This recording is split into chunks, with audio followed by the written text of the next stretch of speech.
नमस्कार दर्शक बंधु मु आपण मानकर चिन्नू वेलकम करुच्ची आज मो चैनल को। आज रही गोटे सुंदर कविता जहाँकि आम गाँ छवि। आपण मैंने तो गाँव को निश्चित भल पाउथिबे और जो मैंने सहर रे अछंती से गाँव से माटीर सुगंध बास्ना को आज भी वर्षा रे अनुभव करुथिबे। ताले डेरी न करी चलंतु सुनी नबा आमर कविताटी। मो गाँ छवि।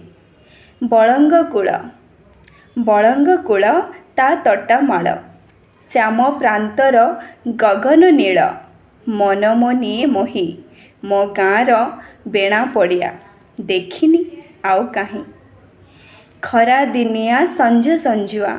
हाँ खरा दिनिया संज संजुआ बळंग बाली करे किमिया चाले बागुड़ी खेल पिलांक ठारू बुढ़ांक जाए हुअंती सेठी मेल। हाँ हुअंती सेठी मेल। आंब तोटारे दुई पहरे सुलुसुलिया बा बेहरे पड़ई तास पाली जाति अजाति भेद न थाए।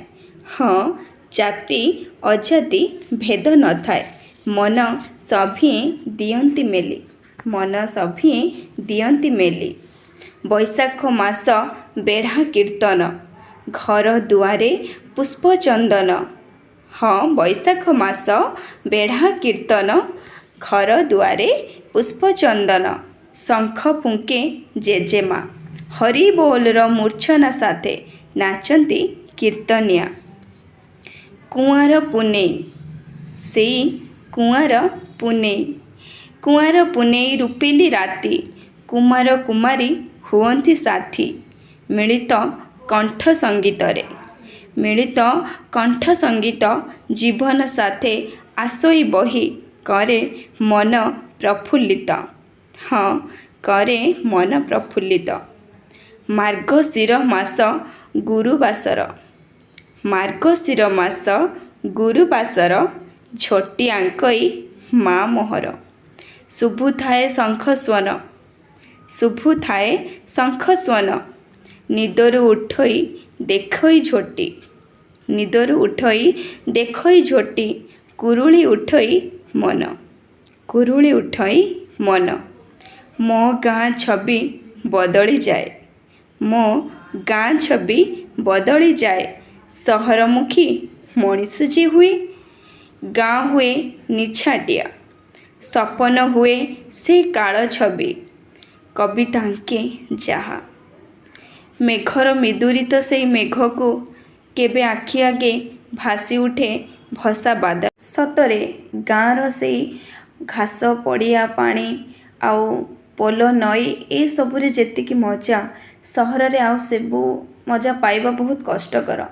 किंतु आमे समस्ते बे सहर रे जाक जकई रही गलुनी तेणु गाँ को केतेबेले हेले जाऊ किंतु से आंब तोटा से निछाटिया बणरे माड़ केते कौन सांगसाथी मानक सहित केते कौन खेल बहुत किछि मने पड़े। हेले कौन करवा आमे तो आउ समय मेसीन को जाइकी पछक घूरी जाई परिबेनी जे पिलादिन आमको घूरी दियो।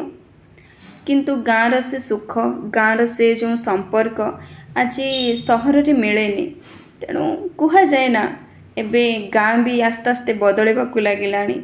जो ओळीरू पड़ुथिबा चालपाणी घर सबू एबे पक्का घर हो गलानी। स्कूल छाट बड़ कांथ एबे पूरा कलर रे जकमक दिसुची सब किछि बदली जाइछि।